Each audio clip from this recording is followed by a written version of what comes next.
No one in that courtroom budged. Not the judge, not Kody, not even Christine.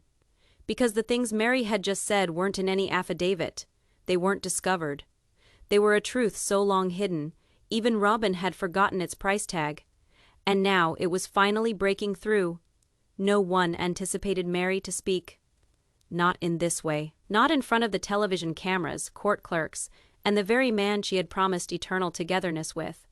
The courtroom, softly aglow with the hum of overhead fluorescents, had grown still in an awkward quiet.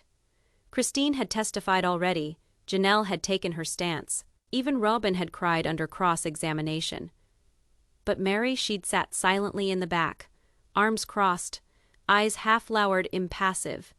Until now, the judge had only inquired if either side wanted to provide final testimony before the hearing of the 2016 FA 2018 financials. Kody relaxed. Sure, it was finished. But Meri rose gradually, intentionally. Her heels clicked on the hardwood floor, like a metronome marking down a detonation. "Your Honor," she stated, voice level but glacial, "I have something to enter. Something I needed to say years ago." Christine leaned forward, Robyn's mouth opened. Even Kody looked up, the judge nodded, gesturing for her to continue. And then, with a sound of thunder splitting open a blue sky, Meri got into her large leather purse and produced a yellowed folder, sealed, stamped, and marked. Internal Financial Log FA, Confidential FA 2015 through 2019. She did not pass it to the judge. Not yet. She opened it herself. "This," she started, "is the book Kody believed he lost. The one I held on to because I knew someday I'd need to demonstrate that loyalty doesn't necessarily equal silence." The courtroom didn't gasp, it breathed, because everyone in the room, from the court reporter to the gallery of subdued viewers, understood Meri wasn't playing games. She never grew loud, never hurried. But the atmosphere around her had shifted. She was no longer the neglected wife, no longer the one Kody left emotionally abandoned as he constructed palaces for Robyn. Today, Meri was the reckoning he didn't anticipate.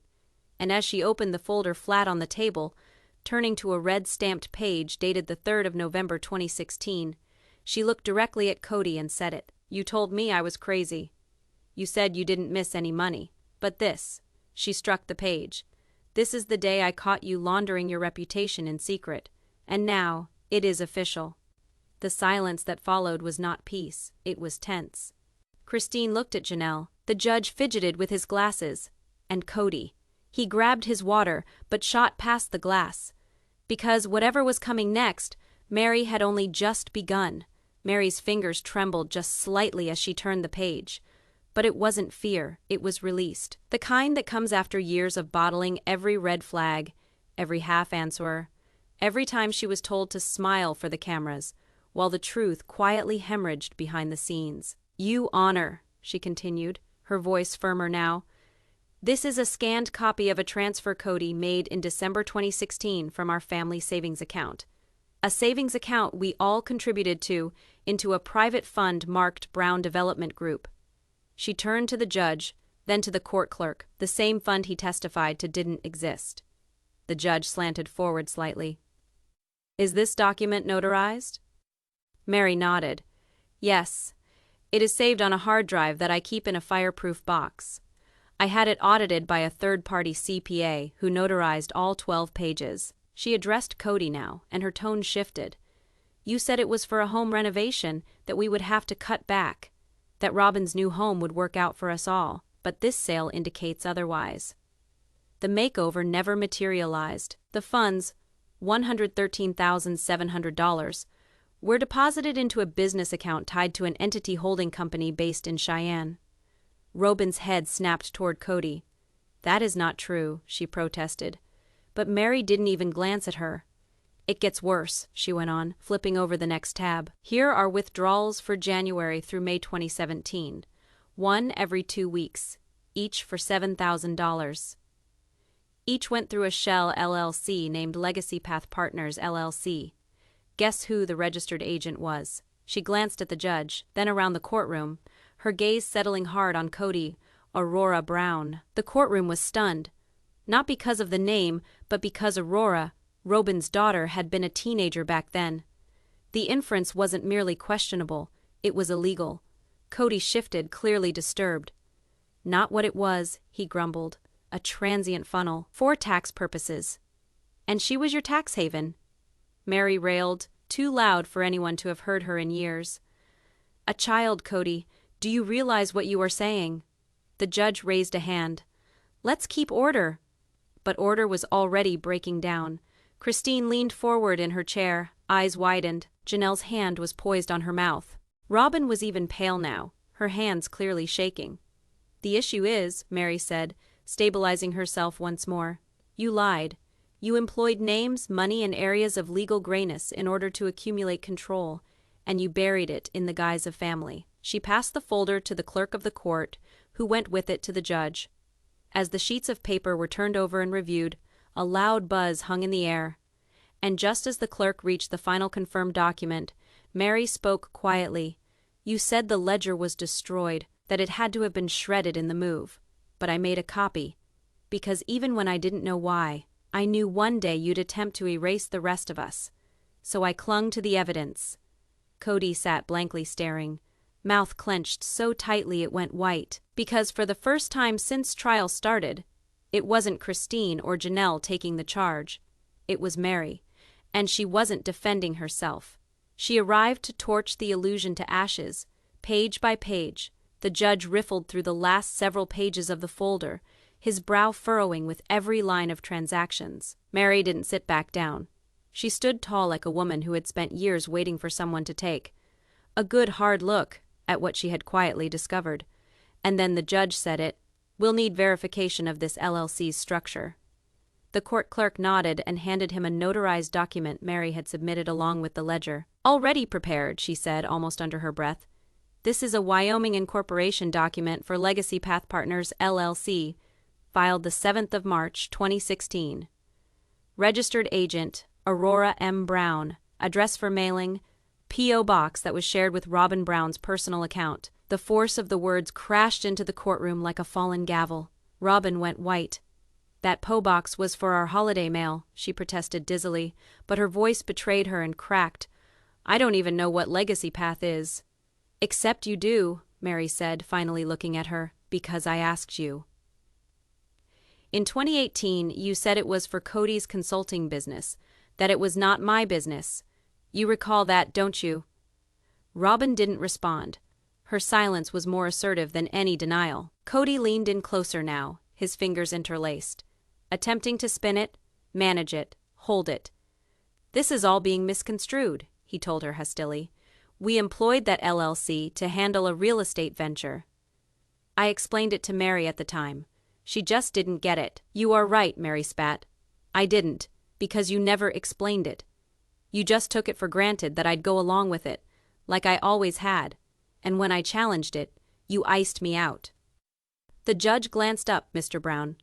We'll subpoena Legacy Path's complete financials. If what's been presented here is accurate, it raises serious questions about asset disclosure and intent.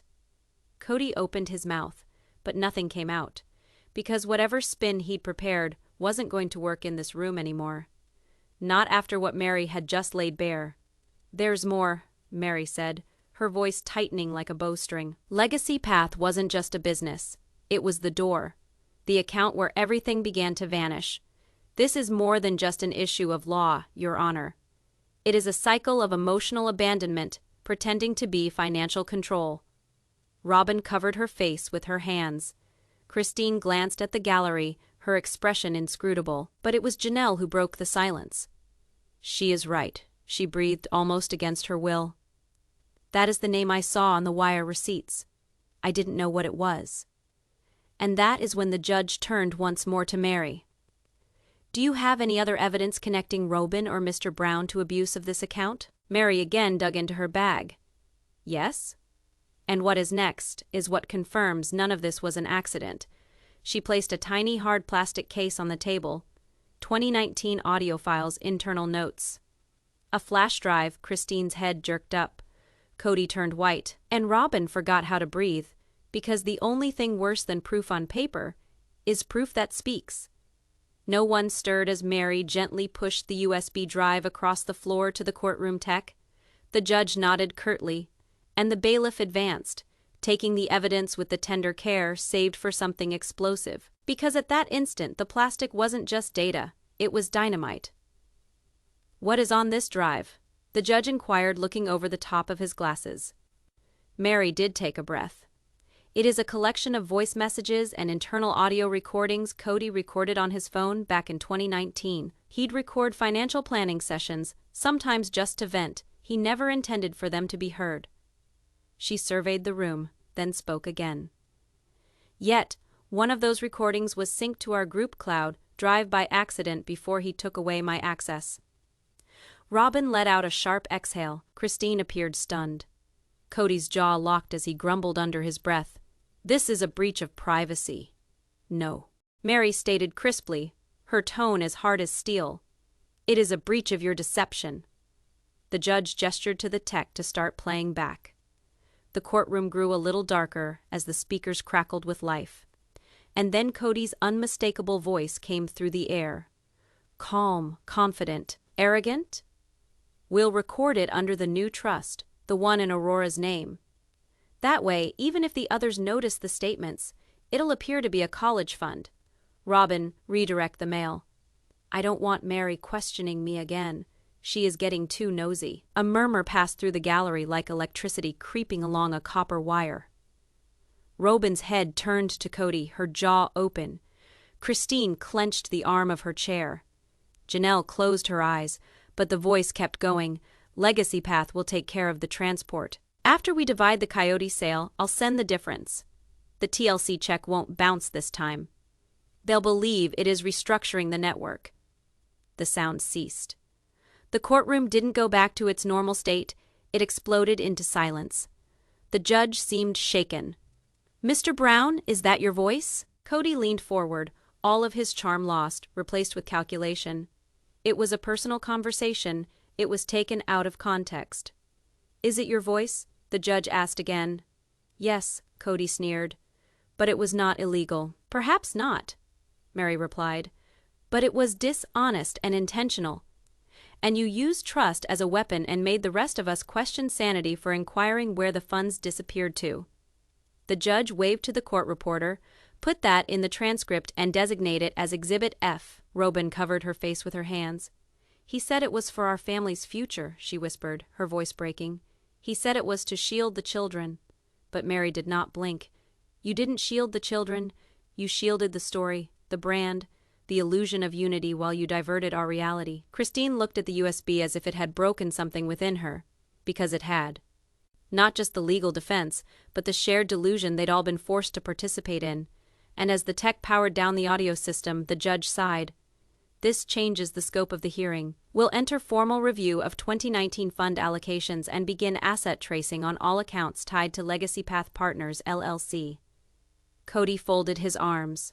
Robyn sat frozen, and Meri sat back down, no longer quiet, no longer on the sidelines, because she hadn't just come in with evidence. She'd brought their foundation to its knees.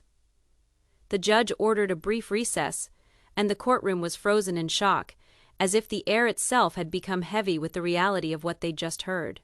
But Meri didn't budge. She sat rigid, back straight, the same position she used to maintain on those reunion couches years ago, poised but overlooked. Not today. Today, every gaze in the courtroom fell on her. Kody, visibly shaken, shuffled a pile of his own papers, though it was clear he hadn't prepared for such an ambush. His hands trembled just slightly, but Meri noticed, Christine noticed.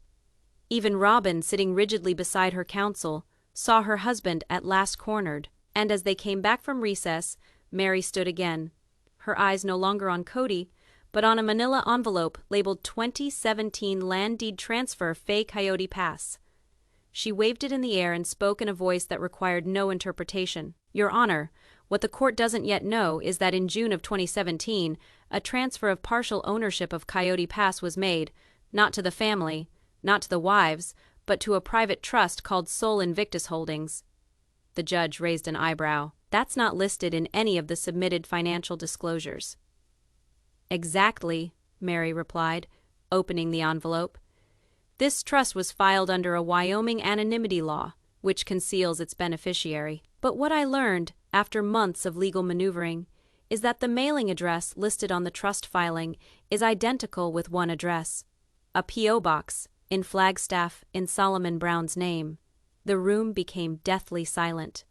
Christine blinked slowly. Janelle sat stunned. Robyn's mouth opened but made no noise, because Solomon was Kody and Robyn's biological son. "You're saying Kody transferred legal control of Coyote Pass to a minor?" the judge asked, his voice tight with disbelief. Meri didn't blink. "That's correct. The beneficiary was a minor, meaning control of the trust defaults to the guardian listed at time of registration." She held up the next page. Whoever that guardian was, it was Robyn Brown. The gasp from the gallery was spontaneous, visceral. Christine's hand went to her mouth. Janelle shook her head slowly, her eyes glassy. Robyn whispered something to her lawyer, her hands shaking. "Kody," he stood. "This is outrageous," he barked, voice increasing. "It was a tax shelter. It was an asset down the road. For the kids." "Your kids," Meri snapped. "Not ours. Christine's children never saw a penny from that trust. I was stricken from the property in 2018 and did not know it until last year. You told the rest of us it was being divided fairly. You stood in front of the cameras and said Coyote Pass was going to unite the family." She paused, fury barely restrained. "But you'd already sold it to your new kingdom." The judge motioned for the envelope, examining the deed with furrowed brows. "This document is notarized. It's legal. And it directly contradicts sworn statements about shared ownership." "He lied," Christine finally said, her voice quiet but resolute. "He said Isabel would own land here one day, that it was our dream." Janelle nodded. Finally speaking, "He said the property was going to have Garrison's name on it too. He even made us tape it for the show." And now the courtroom had changed. This wasn't merely about mishandled money or technicalities. It was about betrayal on the most fundamental level, a conscious reinterpretation of family dynamics, disguised as harmony. Undefined, the judge's voice pierced the air. "Undefined will subpoena Sol Invictus Holdings registration records. In the meantime, I am ordering an immediate injunction against any future use, sale, or development of the Coyote Pass land." Kody bashed his fist onto the desk, the resounding thud ringing out like a gavel, but the judge wasn't through. "Exports, and we will consider if this amounts to fraudulent concealment from co-owners under the state's marital asset laws." Robyn appeared to be on the verge of fainting. Exports, Kody appeared to be ready to flee. "Exports, and Meri?" Export, she finally sat down, not in shame, not in silence, but in command. Exports, because the land he vowed to all of them had been taken in the shadows. Exports, and now the lights were on. The courtroom was now a slow-motion war zone.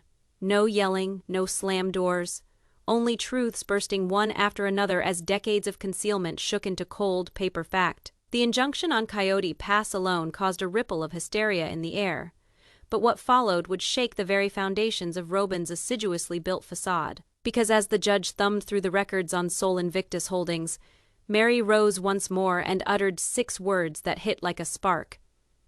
"I also have the original letter." Kody stopped in mid-sentence. Robyn's lawyer hastily turned to her, murmuring something in an urgent hush. Christine's eyebrows creased. "What letter?" the judge demanded.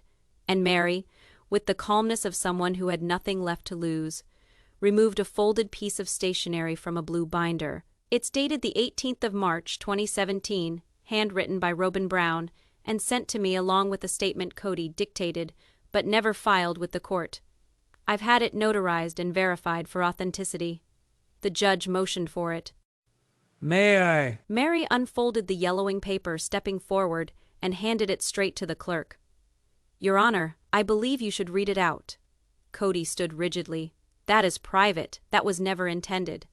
"But it was real," Meri interjected, her tone now cutting. "And in it, she confesses to the plan. She had thought I'd throw it away, but I had kept it, like the ledger. Just like the USB. The courtroom stilled once more, as the judge cleared his throat and began reading aloud. The handwriting was elegant, almost overly formal, but the message was unmistakable. "Meri, this was never about hurting you. Kody believes putting the property under Solomon's name is the best way to preserve the family's legacy, especially with what's coming up with TLC. You've been drifting anyway. He believes this will save what there is left. Don't fight it, please. This isn't power. It is about control tomorrow. The final sentence cut deepest. If you walk away quietly, your name won't be dragged through the media. That is what he promised. The subsequent silence wasn't courteous. It was stunned. Robyn, face flushed and shaking, emitted a harsh sob as the courtroom gazed at her as if a porcelain mask had finally cracked in the moment. "I didn't want to hurt anyone," she whimpered, not to the judge, not to the audience, but to no one. "He said it would just be easier this way. He said it would all go away." Meri did not blink. "You were meant to be our sister. Wife, Robyn. Not the accessory, not the cleanup team, but you knew what he was doing and you assisted him. You wrote that letter, and you stood by while he banished each of us individually." Kody leaned forward across the table now. His voice brought down but poisonous. "You never grasped the bigger picture. You never got to see what I was constructing." "Oh," Meri snapped, eyes glinting. "I saw precisely what you were constructing. You just didn't think that I'd ever present the blueprints to a judge." The letter, now designated as Exhibit G, had made Robyn the sympathetic outsider turned willing architect of the whole plot. The judge leaned back in his chair, his voice dark. "If this letter holds up, and I can see no reason why it should not, then it could amount to coercion under law of marital division.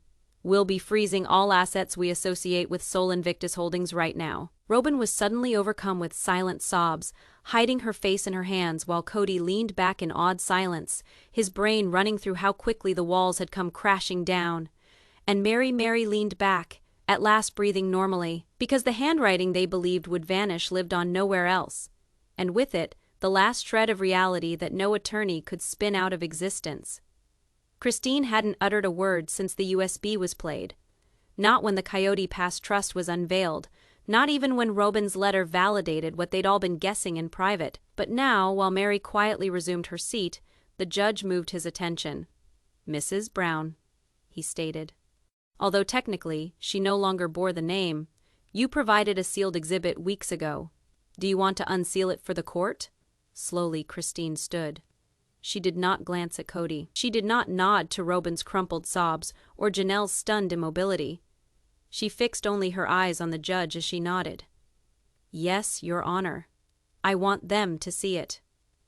The bailiff pulled out a red-stamped envelope from the evidence locker and handed it to Christine. She opened it as though it was the final performance of a lengthy, bitter play. Inside was one page, a bank statement dated the 11th of April, 2021.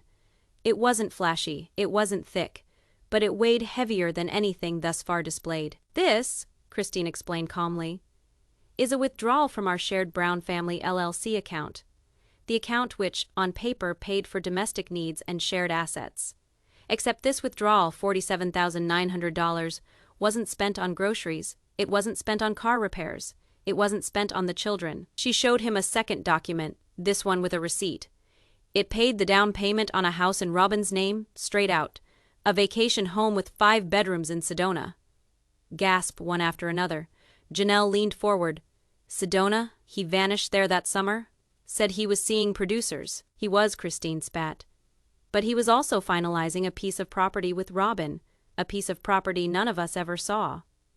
He purchased it while informing me we couldn't afford to have Jezebel operated on." The room exploded with sound, attorneys in hushed tones, clerks fidgeting, onlookers mumbling, but the only thing louder than the sound was Kody's silence. He didn't deny it. He didn't defend it. He simply glared at the receipt like it was a death certificate. "You said," Christine went on, her voice breaking now, "you couldn't fly with us for her surgery due to COVID, that you were exposed, that you were vulnerable, but you didn't have any difficulty signing documents in Sedona. No difficulty sneaking behind the LLC when your daughter pleaded for consolation." Robyn was about to open her mouth when Christine silenced her with a glance that could melt steel. "Don't you dare," her voice, for the first time in years, was a weapon. "You sat beside him and signed that lease. You both knew the account you were drawing upon was supposed to provide for all of us. And when I asked where the money went, you said it was taxes." Christine handed both pages to the judge, who looked visibly disturbed now. "Mrs. Brown," he spoke slowly. Are you presenting this as proof of stolen funds? No, Christine replied. I am presenting it as proof of emotional deceit. He didn't take only money. He took our time. He spent that account on a lie. A lie we had to live in while they constructed something apart. Kody finally rose up, voice cutting through the mayhem. You left, he yelled. You didn't want to belong to the family anymore. Because there wasn't any family left, Christine thundered. You drained it and called it faith. And the only time I ever asked you to appear for our daughter, you said you couldn't afford it. While Robyn was selecting backsplash for your Sedona retreat, the judge pounded the gavel. Order, this courtroom will stay in charge.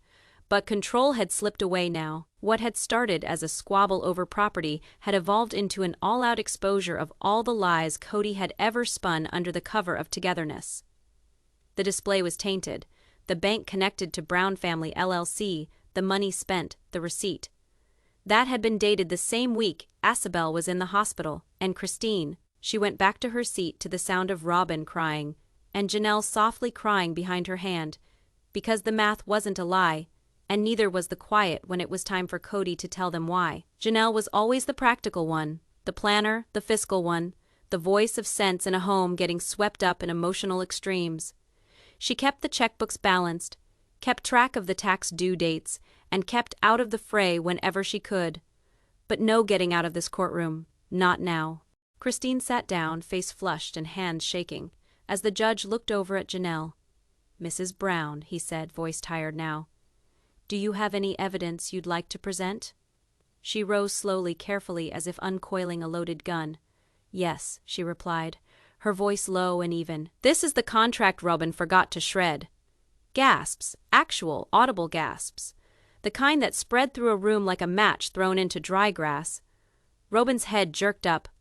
What contract? She breathed, almost as if automatically, but Janelle didn't glance at her. She was already handing a sealed folder to the bailiff, who carried it up to the judge. It's a real estate management agreement, Janelle said. Signed between Robyn Brown and Sol Invictus Holdings, the trust that owns Coyote Pass. It names Robyn as the sole authorized manager and entitles her to 10% of all future sale profits, including any division or parcel sold to TLC, cast members, or future developers. Christine's mouth fell open. Meri's jaw clenched. And Kody, he didn't blink, because he knew precisely what it was. That document, Robyn stuttered, was to be part of the preliminary drafts. It was never finalized. Except it was, Janelle replied icily, notarized, filed and copied to the title company in 2020. I asked for a paper trail after Meri's ledger came back up. The clerk discovered the duplicate. The judge leafed through the document, lips compressing. This was never listed in any of the pretrial disclosures. Kody leaned forward. It's an administrative error. It's a hidden profit scheme, Janelle snapped. You both knew the land wasn't being divided fairly. While the rest of us were talking about where to build homes, Robyn had already positioned herself as the beneficiary of every sale. That's not an error. That is intent. Robyn shook her head slowly, but she couldn't quite find words. Janelle moved forward again, setting another document on the evidence table. And here's the evidence that her cut began early. This is a wire transfer receipt, $28,000, from the Land Survey Deposit TLC made in 2021. It didn't go to a family fund. It deposited right into Robyn's Flagstaff Credit Union account. The judge's eyebrows furrowed. How did you get this? The TLC had to provide reimbursement records for tax purposes, Janelle said. Christine's lawyer made a disclosure motion last month. This particular one was not redacted. Kody rose now, voice increasing in pitch. You don't know the intricacy of— No, Kody, Janelle interrupted, voice cold. We know exactly. You ensured Robyn received a share of every transaction. You set her in control of the land. You concealed the contracts, and then you tripped us into wanting what you offered us on national television. Robyn whispered something inaudible. Christine didn't even flinch. Meri remained still, eyes ahead, and the judge just growled. We will file this contract and move into record as Exhibit H. This could be breach of contract and willful concealment under joint marital assets law. The courtroom was a pressure cooker at this point. Each turn of the page brought another injury. Each document was a betrayal signed. And as Janelle walked back to her seat, she said only once more, "You once said to me, Kody, that loyalty was love. But what you truly meant was silence. And I am finished being loyal to a lie." Kody's face went black, but for the first time in his life, he didn't say anything, because no deception, no quirk, no spin of episode could erase what was now on record, signed by Robyn, paid for by TLC, and brought by the same wife he believed would never cross ranks. By now, the courtroom had become something otherworldly. What began as a domestic issue, a fight over assets and marital collapse, had snowballed into a full-blown scandal unfolding before cameras, clerks, and flabbergasted legal teams. But the true surprise wasn't in the books or agreements. It was in the quiet of one party that had everything to lose, and did nothing, TLC. The judge cleared his throat, gesturing to the file before him next. For the record, this court did receive compliance paperwork from Discovery Communications, the parent entity of the TLC network, in return for a subpoena 2 weeks ago. Kody visibly bristled. Even Robyn sat upright, her sobs momentarily ceased.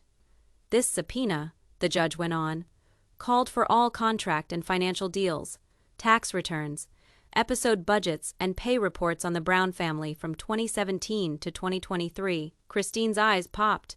Janelle leaned forward. Meri folded her hands slowly, because this was the moment nobody thought was going to happen. The judge placed the heavy black folder on the bench. They complied. In full. Kody sprang to his feet. That is not legal. Those papers were covered by NDA. The NDA was for broadcast material, the judge answered calmly. Not for financial revelations and active litigation, and Discovery's attorneys concurred. The courtroom was a pressure cooker at this point. Each turn of the page brought another injury. Each document was a betrayal signed, and as Janelle walked back to her seat, she said only once more, "You once said to me, Kody, that loyalty was love, but what you truly meant was silence, and I am finished being loyal to a lie." Kody's face went black, but for the first time in his life, he didn't say anything, because no deception, no quirk, no spin of episode could erase what was now on record, signed by Robyn, paid for by TLC, and brought by the same wife he believed would never cross ranks. By now, the courtroom had become something otherworldly. What began as a domestic issue, a fight over assets and marital collapse, had snowballed into a full-blown scandal unfolding before cameras, clerks, and flabbergasted legal teams. But the true surprise wasn't in the books or agreements. It was in the quiet of one party that had everything to lose. And did nothing, TLC. The judge cleared his throat, gesturing to the file before him next. For the record, this court did receive compliance paperwork from Discovery Communications, the parent entity of the TLC network, in return for a subpoena 2 weeks ago. Kody visibly bristled. Even Robyn sat upright, her sobs momentarily ceased. This subpoena, the judge went on, called for all contract and financial deals, tax returns, episode budgets, and pay reports on the Brown family from 2017 to 2023. Christine's eyes popped. Janelle leaned forward.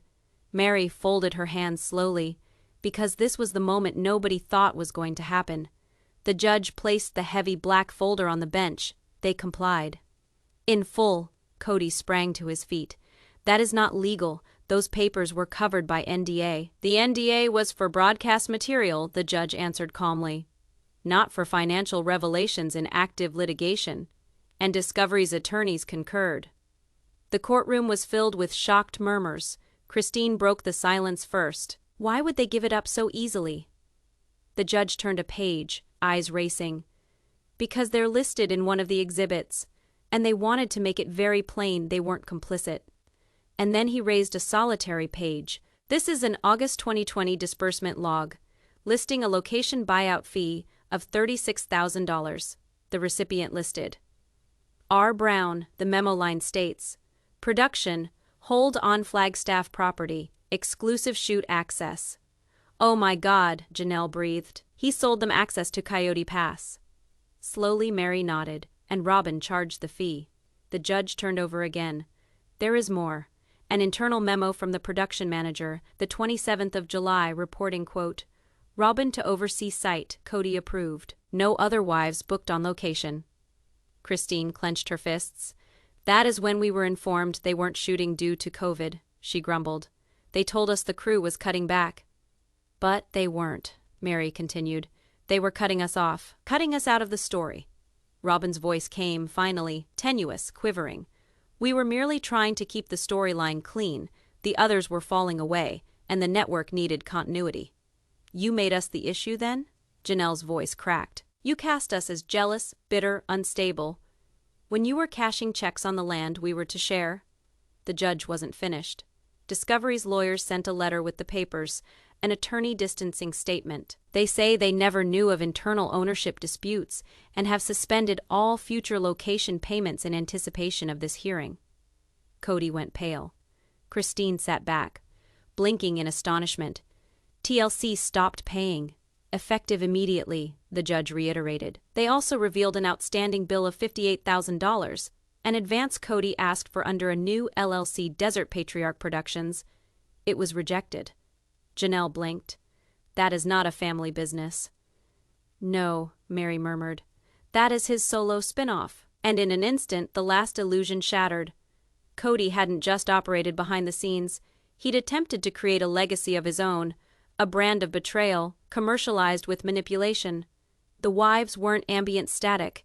They were stepping stones. Robyn faced Kody, her eyes wide and bewildered. You said it was just being developed. It was, Kody snapped back, until they dumped us under the bus. But nobody was believing that anymore. Not the judge, not the court, not even Robyn, because when TLC decided not to contest the subpoena, they didn't simply turn over papers.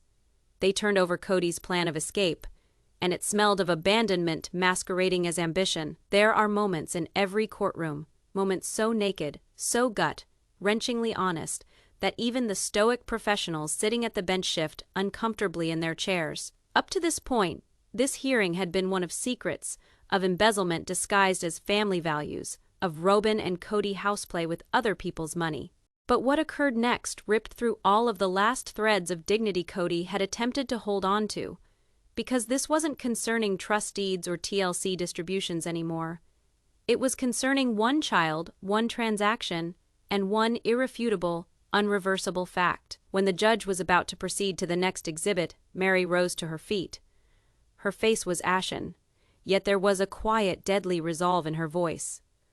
Your Honor, she stated quietly, before proceeding, I have one more document I must introduce. It has nothing to do with land or television. It is a child support account that hasn't had a deposit since 2021. She moved closer, putting a one-page bank statement on the evidence table. The clerk picked it up, scanning the eyes. This is an Arizona Family Maintenance Fund account, she told him. Truly Brown's name is on it. Kody opened it in 2016 in public and made a big point of putting in a monthly payment. It was a part of his public image. He informed fans it was on the top of his agenda, but what he never informed the rest of us is he ceased covering its costs when Christine exited. Christine's body jolted as if slapped. What? She whispered. He? What? The judge waved for the statement, eyes slimming as he read out loud. Last deposit received, May 2nd, 2021, Fay amount, $300. Balance as of July 2023, $0.42. 42 cents, Christine echoed flatly. He took our daughter and left her 42 cents. Kody jumped up, agitated. That was a bug. I was making in-house deposits. It was done differently after the separation. But Meri pulled out her folder once more, her hand trembling now. Here is the best part, she said, adding another page to the first.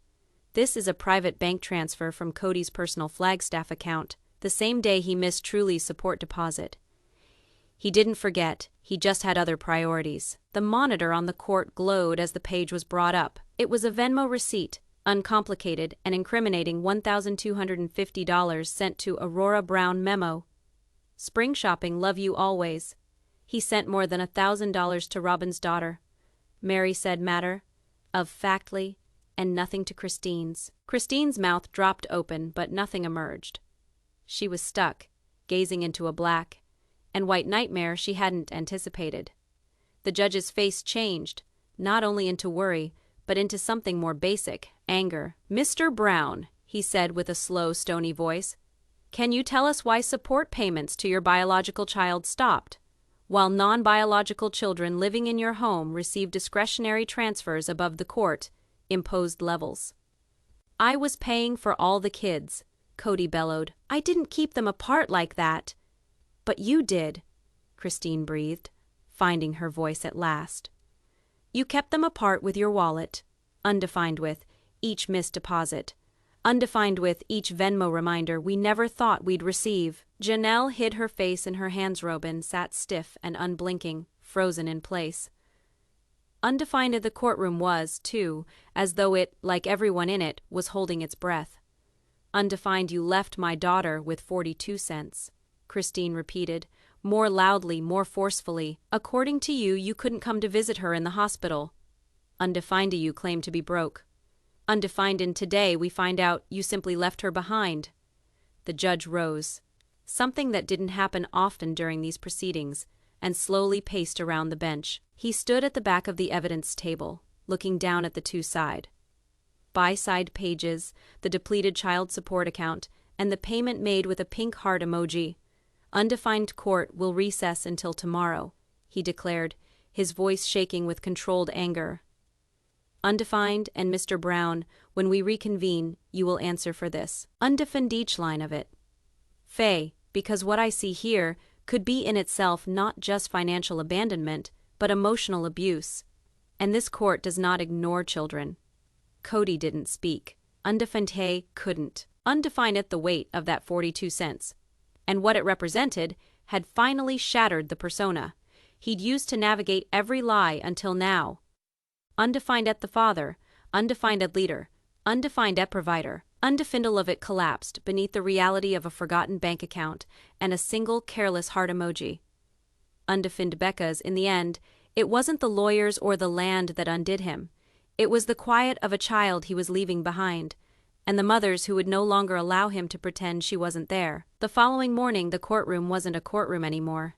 It was a reckoning. The performative civility, the scripted legalese, were gone. What was left was the destruction of an illusion-based family laid bare by evidence and silence. Kody walked in without a word. Robyn, her eyes puffy, scarcely looked at him. Christine had shoulders squared. Meri held her binder like a shield, and Janelle, normally the reserved anchor, was all set to wage war.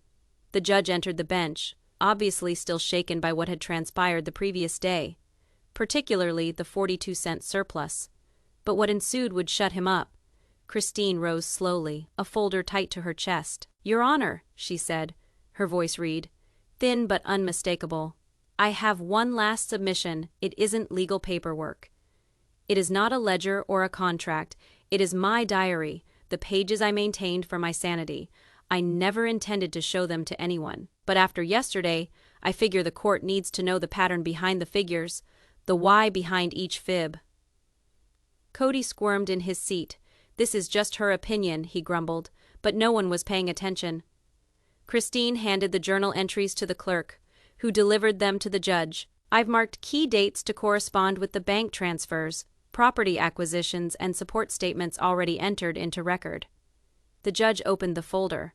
Inside were a series of pages, handwritten, raw, tear-stained in places. The first one was dated May 3, 2021, the day after the last support deposit for Truly. "He told me she was too emotional, that I had made her weak. I informed him she was frightened prior to her surgery. He stated that I was poisoning her against him, that if I didn't allow her to harden up, she'd never make it in life. Then he just left and sent a bouquet to Robyn's place, not Truly's, for her birthday." The courtroom was as silent as stone. The judge flipped to the next page, dated the 10th of July, 2020. "We discussed the property again. He told me I could have the south lot on Coyote Pass, that we'd build a house there someday. I later discovered that it was already reserved as an access road in a development Robyn had approved. He lied to me directly with a smile." Another page. "Janelle inquired about the family account this morning." Kody dismissed her. "Told us Robyn had it under control. When we pressed, He said if we wanted to have more input, we needed to be more loyal. I said nothing. But Mary's expression, she had swallowed broken glass. And finally, the last entry. He said it tonight, said the show would be improved without us, that he required the drama to earn the paycheck, but the audience preferred Robyn more. Told her she was softer. A better director's pleasure. I understood then. We were no longer a family. We were extras in a film set, disposable. Christine resumed her seat as the judge slowly closed the folder. He stared at Kody for what felt like an eternity, not with rage, but with heavy, nearly intolerable disillusionment. Mr. Brown, he continued, these are not a journal. These are timestamps on a strategy constructed not on leadership or unity, but control, manipulation, and division. It is the belief of this court that your actions, financial and emotional, reflect a repeating, deliberate pattern of exploitation. Robyn at long last spoke up. We didn't intend for it to go that far. We were simply attempting to keep something left. Mary's voice sliced like a knife. You did not keep the family. You preserved it and put it on display for financial gain. The judge nodded gravely. Based on all evidence introduced, including journal reports, accounting statements, and contradictory statements, this court is willing to take the following measures. He paused. 1. Freeze Brown Family LLC accounts and put them under independent audit. 2. Seize all assets of Sol Invictus Holdings subject to further investigation. 3. Order immediate mandatory child support retroactive to the date of last payment for all dependent children. And 4. He glared at Kody. Initiate formal fraud review for any contracts made with production companies where misrepresented family structure affected earnings. Kody slumped back in his seat, destroyed. Not angry, not surprised. Just finished. Because in the end, it wasn't Christine's tears, Mary's receipts, or Janelle's statements that destroyed him. It was the pages of a woman's agony, penned in ink, locked within silence. And at last read aloud in the only room where deceptions had nowhere left to conceal themselves. As court recessed, Meri extended her hand and stroked Christine's with gentle fingers. No words, only comprehension. Robyn cried. Janelle froze. Kody sat. The man who had once dominated 4 wives now couldn't even bear to look at their reality. And as the courtroom cleared out, the last sentence of Christine's journal came back to haunt all of them. I used to think I was breaking up a family. But now I know I was escaping a lie.